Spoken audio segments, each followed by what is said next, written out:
السلام عليكم ورحمة الله وبركاته. إن الحمد لله نحمده ونصلي على رسوله الكريم أما بعد. الحمد لله মাসটা চলতেছে জিলহজ মাস। আজকে জিলহজ মাসের কয় তারিখ? 2 তারিখ। জিলহজ মাসের কয় তারিখ? অর্থাৎ আগামী বৃহস্পতিবারের পরে বৃহস্পতিবারে ঈদুল আজহা অর্থাৎ কোরবানির ঈদ। এই কোরবানির বিষয়ে আজকে সংক্ষেপে মোটামুটি সব বিষয়গুলো আমরা একটু আলোচনা করে নেই না? এগুলা মনোযোগ আছে কার কার দেখি? হাত নামাও। এই আলোচনাগুলা যার দরকার নাই সে উঠে যাও, আর যার দরকার আছে সে বসে যাও। মনোযোগ দাও। সবার মনোযোগ আছে? আমার কথা শোনা যায় সবার? আল্লাহ তাআলা কোরআনে কারীমে বলেন, লা ইয়ানালাল্লাহা লুহুমুহা ওয়ালা দিমাউহা ওয়ালাকিন ইয়ানালুহুত তাকওয়া মিনকুম। আল্লাহ বলেন, কোরবানির পশুর গোশত আল্লাহ চান না,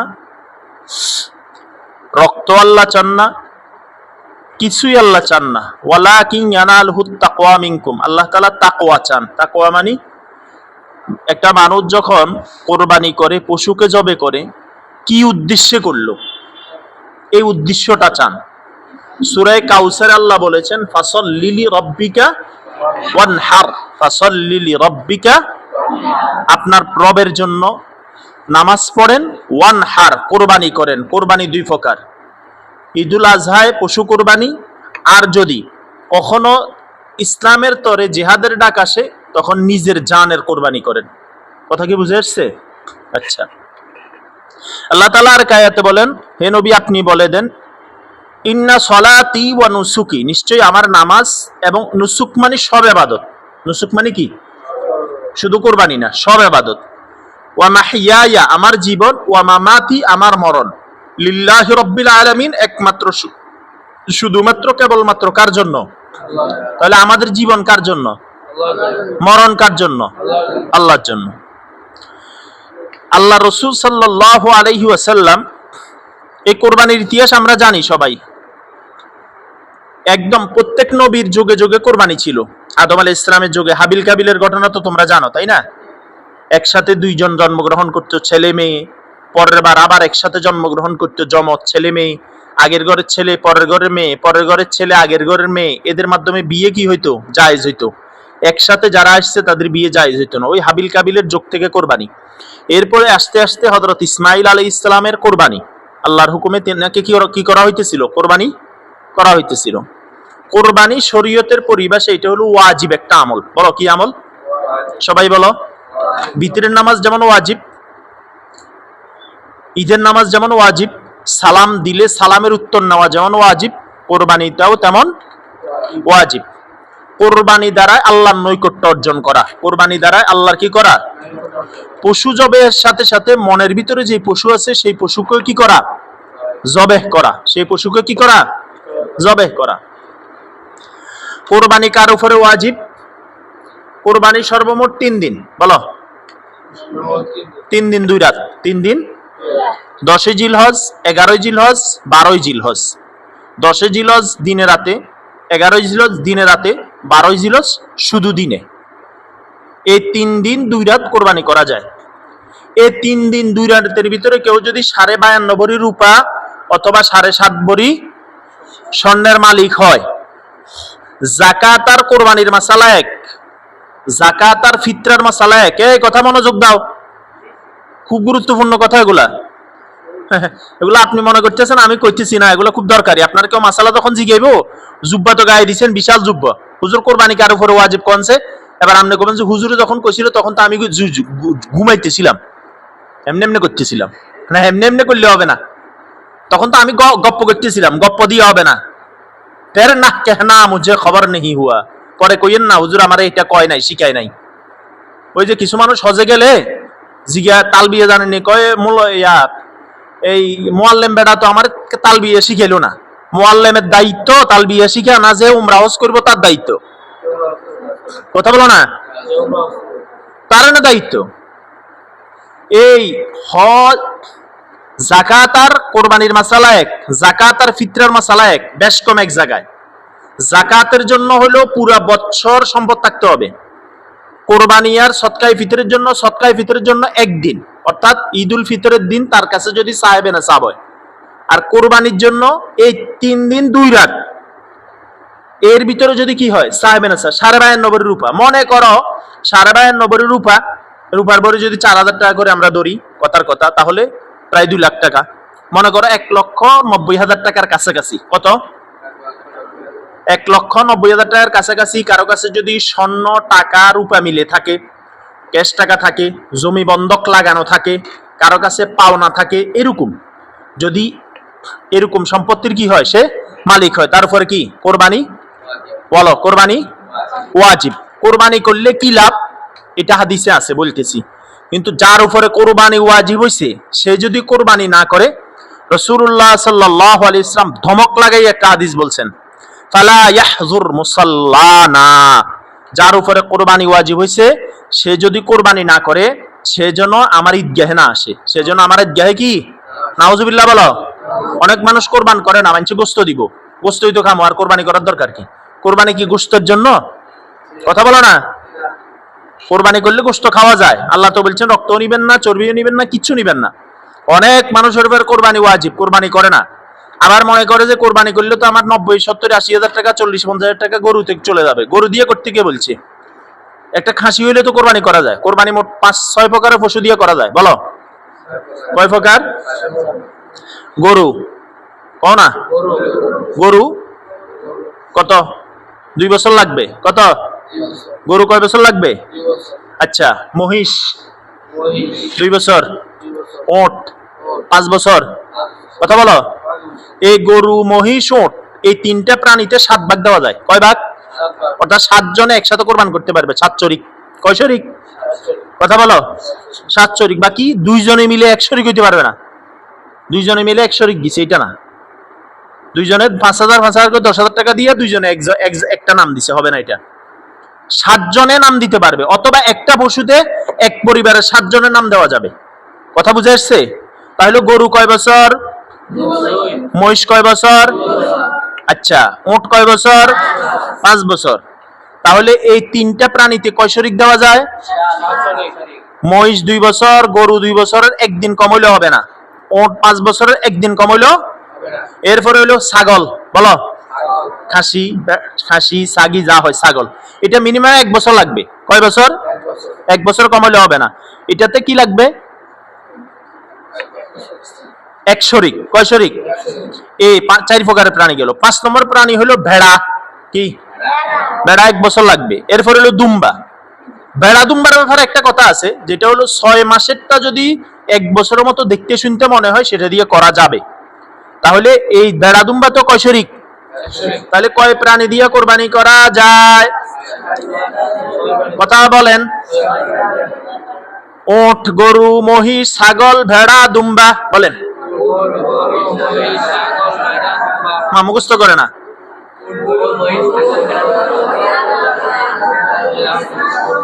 শুধু শুধু সবক মুখস্থ করা। ওট, গরু, মহিষ, ছাগল, ভেড়া, দুম্বা। ওট 5 বছর 7 শরিক, গরু মহিষ 2 বছর 7 শরিক, ছাগল 1 বছর 1 শরিক, ভেড়া দুম্বা 1 বছর 1 শরিক। তবে ভেড়া দুম্বা কি বলছিলাম? তোরা যদি এভাবে ওয়াজ শুরু করস, কোন মসজিদের ইমামের চাকরি থাকতো না। কথা বুঝো না? এভাবে যদি ওয়াজ করে বুঝে দিতে পারো জাতিরে, একটা কথা মনে রাখবা, তুমি যা বলতেছো সেটা বুঝতেছি কিনা। মনে করো আমি তোমাদেরকে বলতেছি, তোমরা বুঝতেছো কিনা, এটা হলো মূল কথা। ঠিক আছে? আচ্ছা, এবার আসো। রাসূলুল্লাহ সাল্লাল্লাহু আলাইহি ওয়াসাল্লাম ইরশাদ করেন, আয়েশা রাদিয়াল্লাহু তাআলা থেকে বর্ণিত, قالت قال رسول الله صلى الله عليه وسلم ما عمل ابن آدم من عمل يوم النحر أحب إلى الله من هراق الدم وإنه لا يأتي يوم القيامة بقرونها وأشعارها وأزلافها وإن الدم لا يقوم من الله بمكان قبل أن يقع بالأرض فطيب بها نفسا। তিরমিজি শরীফের হাদিস। কুরবানির দিন কিসের দিন? আল্লাহ তাআলার নিকট, বলো, আল্লাহ তাআলার নিকট আদম সন্তানের অন্য কোন আমল আল্লাহর কাছে এত প্রিয় নয়। কি আমল প্রিয়? কোরবানি। কোরবানি করা প্রিয়। কি প্রিয়? কোরবানি করলে কি লাভ হবে? অর্থাৎ পশু জবে করা, রক্ত প্রবাহিত করা। এই পশুটা কি হবে? কিয়ামতের ময়দানে তার শিং, তার গোশত, তার হাড্ডি, তার চর্বি, তার নাড়ি ভুঁড়ি সব কিছু কিয়ামতের ময়দানে আমলনামায় ওজন করা হবে। সুবহানাল্লাহ বলো। আর কোরবানিটা যদি ইখলাসের সাথে হয়, আল্লাহকে রাজি খুশি করার জন্য হয়, কোরবানির পশু যখন শোয়ায় মাটি থেকে এই কোরবানি পশুর গলা কতটুকু দূরে? কয় আঙ্গুল? গরুর সুর গলায় পোজ দিতে দেরি, রক্ত মাটিতে পড়ার আগে আগে নিয়ত ঠিক থাকলে আল্লাহর দরবার কবুল হয়ে যায়। সুবহানাল্লাহ। সুবহানাল্লাহ তো কইলা না? মনে থাকবে ইনশাআল্লাহ। আচ্ছা, এবার আসো, এটা একটা গুরুত্বপূর্ণ হাদিস বললাম। এরপর রাসূলুল্লাহ সাল্লাল্লাহু আলাইহি ওয়াসাল্লাম আরেকটা হাদিসে বলেন, এই কুরবানির পশু এটা আল্লাহ তাআলার নিকট গুরুত্বপূর্ণ একটা বিষয়। হাদিসে আছে, আজিমু জহায়াকুম, আজিমু, তোমরা তোমাদের কোরবানি পশুকে কি করো? কদর করো, গুরুত্ব দাও, খোরপোশ দাও, খাবার টাবার ঠিক মতো খাও, যত্ন করো। ফাইন্নাহা আলা সিরাতি মুতায়াকুম, কিয়ামতের ময়দানে যখন পুলসিরাত পার হবে, এই পুলসিরাতের পশুটা হবে ওই কোরবানি দাতার যানবাহন। সুবহানাল্লাহ। অর্থাৎ কোরবানি পশুর উপরে সে উঠবে আর এটা তাকে পুলসিরাত পার করায় দিবে। মনে থাকবে ইনশাআল্লাহ। আজিমু জহায়াকুম ফাইন্না আলা সিরাতি মুতায়াকুম, এটাই হাদিস। আচ্ছা, এরপরে সাহাবায়ে কেরামের পক্ষ থেকে একটা প্রশ্ন আছে। قال أصحاب رسول الله صلى الله عليه وسلم ما هذه الأضاحي يا رسول الله, সাহাবায়ে কেরাম আল্লাহর রাসূলকে প্রশ্ন করছেন। এটা আহমদ ইবনে মাজাহ, আহমদ এবং ইবনে মাজাহর হাদিস। ইয়া রাসূলুল্লাহ, এই যে কোরবানি বলা হইতেছে, এটার ভিতরে কি পুরস্কার, কি লাভ, কি বেনিফিট? ক্বালা সুন্নাতু আবিকুম ইব্রাহিম আলাইহিস সালাম, আল্লাহর রাসূল বলছেন এটা তোমাদের জাতির পিতা হযরত জাতির পিতা কে? আচ্ছা। ক্বালু ফামা লানা ফিহা ইয়া রাসূলুল্লাহ, ইয়া রাসূলুল্লাহ আমরা যে কোরবানি করব এটার দ্বারা আমাদের কি লাভ হবে, উপকারটা কি? ক্বালা রাসূলুল্লাহ সাল্লাল্লাহু আলাইহি ওয়াসাল্লাম বিকুল্লি শাআরাতিন হাসানা, আল্লাহ রাসূল বলছেন প্রতিটা পশমের বিনিময়ে একটা করে নেকি দেওয়া হবে। ক্বালু ফাসসুফু ইয়া রাসূলুল্লাহ, ইয়া রাসূলুল্লাহ বেড়া বা দুম্বার ভিতরে তো অনেক পশম, দেখছো না বেড়া, দেখছো না, তো তার ব্যাপারে কি? ক্বালা বিকুল্লি শাআরাতিন মিনাস সুফি হাসানা, আল্লাহ রাসূল বলছেন যেটাই পশু হোক পশম হইলেই নাকি। সুবহানাল্লাহ। পশম হইলেই কি? এজন্য কোরবানি এটা আল্লাহর পক্ষ থেকে একটা কি, গরিবদের জন্য জিয়াফত, গরিবদের জন্য কি জিয়াফত। কোরবানি পশু জবাই করার আগে ছুরি দাঁড়ায় নিতে হবে। বলো কি করতে হবে? ছুরি দাঁড়ায় নিতে হবে যাতে পশুর কষ্ট না হয়। কোরবানি পশু একটার সামনে একটাকে জবাই করা নিষেধ, একটাকে একটার সামনে জবাই করা কি?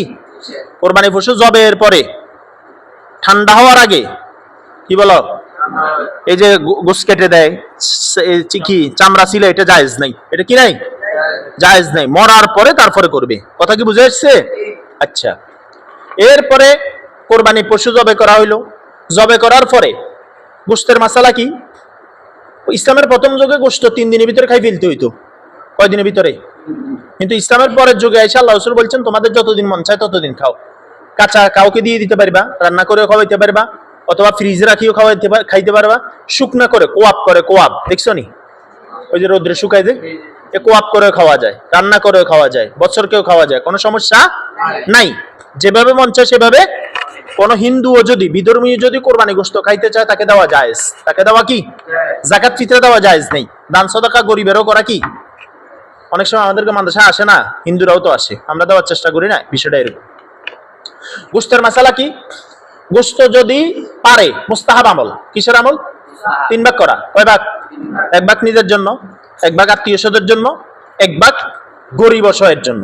কারো যদি খানওয়ালা বেশি হয় সে যদি 2 ভাগ নিজে রাখে, 1 ভাগ দিয়ে দেয়, সমস্যা নাই। কারো যদি আরো খানওয়ালা বেশি হয় সে যদি সব খেয়ে ফেলে তাও না জায়েজ না, তবে এটা অনুচিত কাজ। কোরবান তো আল্লাহর পক্ষ থেকে একটা জিয়াফত, কোরবান আল্লাহর পক্ষ থেকে একটা কি জিয়াফত, মানে কি সবারই নিয়ে খাওয়া, সবারই নিয়ে। কেউ যদি চায় যে আমি কাঁচা গোশত দিব না, ওই যে আমি মহেশ পুষ্করণী ছিলাম, ও মসজিদের সভাপতি এটা করতো, এলাকায় যারা কোরবান করে নাই সবাই রাত্রিবেলা দাওয়াত দিতেন, সবাই, পুরুষ নারী সবাই উনি খাওয়াই দিতেন। যে যেভাবে মন চায় সে সেভাবে করতে পারবে। কথা কি বুঝে আসছে? আচ্ছা, সামাজিক ভাগ একটা আছে না এই দেশে? সামাজিক ভাগটা নিয়ে অনেক কথা আছে। সামাজিক ভাগ, এটাকে ফরজ ওয়াজিব মনে করে, এটাকে ফরজ ওয়াজিব মনে করা যাবে না, এটাকে ফরজ ওয়াজিব মনে করা। আর সামাজিক ভাগে এক ভাগ দিতে হয়, আসলে এক ভাগ সবাই দেয় না, লামসাম দেয়। অনেকে যা দেয় এর চেয়ে বেশি পায়। বুঝানোর কথা, দিছে 2 কেজি, ভাগে হচ্ছে 3 কেজি, তাহলে এক ভাগ কি হলো তার? বেশি পাইলো, লস তো নাই। কথা বুঝছেন বিষয়টা? এই ভাগটা যেটা করে সেটা হলো গরিব বড় লোক যারা কোরবান দিছে, যারা দেয় নাই তারাও পায়। মূলত আমি মূল মাসালগুলো তোমাদেরকে বলে দিলাম। আচ্ছা, তাহলে কোরবানির বিষয়টা কি বুঝে এসছে? তাইলে কোরবানি এটা আল্লাহর পক্ষ থেকে কি বলো? জিয়াফত। কোরবানি আল্লাহর পক্ষ থেকে কি? জিয়াফত। এই কোরবানি বিষয়টা আল্লাহ তাআলা আমাদের সবাইকে আমল করার তৌফিক দান করেন। আর আমরা যারা কোরবানি করতে পারি নাই, আমাদের জন্য একটা কোরবানি ব্যবস্থা আছে কিনা? কি? চুল, নখ, মোষ আমরা আর কাটবো না, কোরবানি পশু জবে পরের দিন কাটবো, সমস্যা নাই। কথা বুঝে আসছে? আর কোরবানি শোনো, অনেক সময় তোমরা যারা আছো, তোমরা মা বাপকে ইয়া করো, ফোর্স করো, বলো যে কোরবানি না করলে সবাই করতেছে, আমনে করতেছেন না। আচ্ছা, কোরবানি কি করার বিষয় না ওয়াজিব বিষয়? কোরবানি কারো উপরে ওয়াজিব হয় না করলে গুনাহ হবে? ওয়াজিব হইছে, না করলে গুনাহ হবে কিনা? আবার কারো উপরে ওয়াজিব হয় না, তার মন চাইছে করছে, গুনাহ হবে না সওয়াব হবে? সওয়াব হবে। ও মুখে করতেছে, আমরা কোরবানি না করলে, কোরবানি আসলে মানুষের চোখের পানি বাইর হয়। আরে কোরবানিটা করতে পারলাম না রে, আরে সবাই করতেছে, সবাই গোশত খাইতেছে, রান টানাটানি করতেছে, ঠ্যাং খাইতেছে, হাড্ডি খাইতেছে, আমরা খাইতে পারলাম না রে। কিন্তু ফজরের নামাজ পড়ে না যে কাঁদতেছে না। আমি এরকম হাজারো মানুষ দেখছি যারা কোরবানি করে নাই, কি করতেছে? কথা বলো না? কিন্তু ফজরের নামাজ পড়ে না যে বেচারার চোখের পানি নাই, এই এক ফোঁটা চোখের পানিও নাই। রোজাদার রাখে নাই, তার চোখের পানি, কিন্তু শুধু কান্না করতেছে কি জন্য? কোরবানির জন্য না বেটা। কোরবানি খেতে কি করবি তুই? গোশতের জন্য। কথা কর, কিসের জন্য কাঁদতেছে? বুঝছো না কথা? কিসের জন্য? গোশতের জন্য। গোশতের জন্য কাঁদতেছে, গোশতের জন্য কাঁদার দরকার নাই। কোরবানি এটা ওয়াজিব বিষয়। আর আমাদের দেশে গরিবেরা কোরবানির উপরে যে একটা আগ্রহ, গরিবেরা কোরবানির ব্যাপারে যে ফিকির, বড় লোকেরা ফ্রিজে ঢুকাই ফেলে, মানুষের দেয় না রে, এই করে না রে, ওই করে না রে, 1 টুকরা দিছে রে, 2 টুকরা দিছে রে, বলে নাই? এরা যেই পরিমাণ কোরবানি গোশত নিয়ে গরিবেরা পেরেশান, জাকাত নিয়ে পরিমাণ পেরেশান না। কোরবানি গোশত না দিলে কেউ গুনাহ হবে? কথা বলো। মনে করো ফর এক্সাম্পল, আমি একটা খাসি দিয়ে কোরবানি করলাম। একটা খাসিতে কয় কেজি গোশত হয়? 7 কেজি, 8 কেজি, 10 কেজি। মনে করো আমার আব্বা আম্মা, ভাই বোন, বউ ফোলা সবাই রে নেই, এই 10 কেজি গোশত আত্মীয় স্বজন আমার ভিতরেও লাগে। তো এখন আমার ভিতর লাগে, আমার আত্মীয় স্বজন কিছু আছে মনে করো কোরবানি করে নাই, তো আমার ভিতরে লাগে। আবার ওই যে গরিবেরা আসতেছে, এই করতেছে, সে করতেছে। আবার অনেক গরিবেরা এইভাবে পুরো দিন উঠে গিয়ে দিনের বেলা রাত্রিবেলা বিক্রি করে ফেলে, ঠিক কিনা বলো? কিন্তু কোরবানি গোশত নিয়ে আমাদের যে ফিকির, যে ফেরেশান আমরা, কিন্তু জাকাত নিয়ে ফেরেশান না। কোরবানি গোশত কেউ না দিয়ে যদি খাই ফেলে গুনাহ হবে না, তার অনুচিত কাজ এটা। কিন্তু জাকাত যে মানুষ নিজেরটা নিজে খাই ফেলতেছে, জাকাত নিজেরটা নিজে খাইতেছে নি কেমনে? দেন না দিলে তো সে টাটকা খাই ফেলতেছে। জাকাত নিয়ে আমাদের এত পেরেশানি নেই। কোরবানি নিয়ে দেখবে, এই যে কোরবানি গরু কিনতে গিয়া, একটা পশু কিনতে গিয়া জোহর নাই, আসর নাই, মাগরিব নাই, এশা নাই, দিন শেষে কোরবানি গরু কিন নারায়ে তাকবীর, গলার মালা লাগাইতেছে, পুরো এলাকায় বাঁধি রেখেছে রাস্তার উপরে। হ্যাঁ, কত নিচে রে? 1 লাখ, কত নিচে 1.5 লাখ, কত নিচে 2 লাখ। হ্যাঁ, জিতছো তুমি, কি এবার খুশি হয়ে যায়। কিন্তু কোরবানি গরু কিন্তু জিততে যাইয়া জোহর পড়ে নাই, আসর পড়ে নাই, মাগরিব এশা পড়ে নাই। ঈদের দিন কোরবানি পশু নিয়ে টানাটানি কাটাকাটি চলতেছে, জোহরের খবর নাই, আসরের খবর। বিশাল একটা কাম করি ফেলাইছে, সেটা কি? কোরবানি। শুনো, কোরবানি করতে যাইয়া যেন নামাজ না ছুটে, কও না? এই কোরবানি পশু কিনতে গিয়ে হাজারো মানুষ নামাজ কাদা করে, হাজারো মানুষ পবিত্রতা রক্ষা করে না, হাজারো মানুষ মিথ্যার আশ্রয় নেয়। বুঝছো না কথাটা? কোরবানির সময় আসলে আবার ব্যাকে ফতোয়া দেয়। গরু বাজারে গেলে দেখবা ফতোয়া দিতেছে, হাসিল করা ছাড়া কোরবানির গরু কিনলে কোরবানি হবে না। কয়নি কথা? মানে ওই হেরে হাসিল না দিলে কোরবানি, সবাই ফতোয়া দেয়। কতক্ষণ পর পর গান বাজায়। মনে রাখবা, শরীয়ত এত কঠিন না, শরীয়ত সহজ। বলো, শরীয়ত কি? সহজ। লা ইউকাল্লিফুল্লাহু নাফসান ইল্লা উসআহা।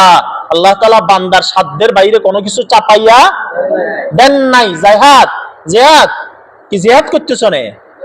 আল্লাহ তাআলা মানুষেরকে সাধ্যের বাইরে কোনো কিছু কি করেন নাই?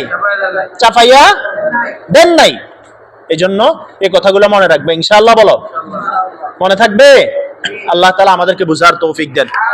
যে কথাগুলো বললাম সেগুলোর উপর আমাকে, আমাদের সবাইকে আমল করার তৌফিক দেন। আরেকটা গুরুত্বপূর্ণ মাসালা, যদি কোরবানি শরীকে করে, শরীকে কিসে ভাগে করলে কোরবানির গোশত মাফি মাফি দিতে হবে। তুই ঠ্যাং নিয়ে যা, অমুকে মাথা নিয়ে যা, এইভাবে হবে না। একদম সমান করে মাপতে হবে, সমান করে মাফি দিতে হবে। চামড়ার মাসালা কি? চামড়ার মাসালা যদি কেউ নিজে কোরবানি করে চামড়াটা খেয়ে ফেলতে চায়, খেয়ে ফেলতে পারবে, না জায়েজ না। কোরবানির চামড়াটা যদি কেউ দেড় আগত গরম পানিতে সিদ্ধ করে রোদ্রে শুকিয়ে যায় নামাজ বানায়, না জায়েজ হবে না। বুঝছো না কথাটা? কেউ কাউকে যদি গরিবের দান করে দিয়ে দেয়, না জায়েজ হবে না। কিন্তু কোরবানি পশুর চামড়াটা বিক্রি করলে এই টাকা সে খাইতে পারবে না, দিতে হবে গরিবকে, এতিমখানায়, অসহায়দেরকে, বোন বাগিনা আত্মীয় স্বজন যারা গরিব এদেরকে দিতে হবে। কথা বুঝে আসছে? বুঝছো না কথাটা? আল্লাহ তাআলা আমাদেরকে বুঝার তৌফিক দেন। আসসালামু আলাইকুম রহমতুল্লাহ।